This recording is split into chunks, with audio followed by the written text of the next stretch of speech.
Не делайте так. По легким стучать нельзя. Я пульмонолог Богданова, и здесь все о кашле, мокроте и одышке.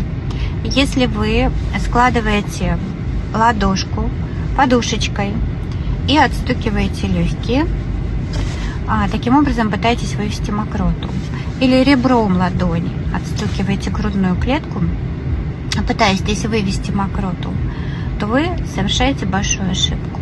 С 90-х годов эти методы запрещены. Есть более щадящие, эффективные методы выведения мокроты.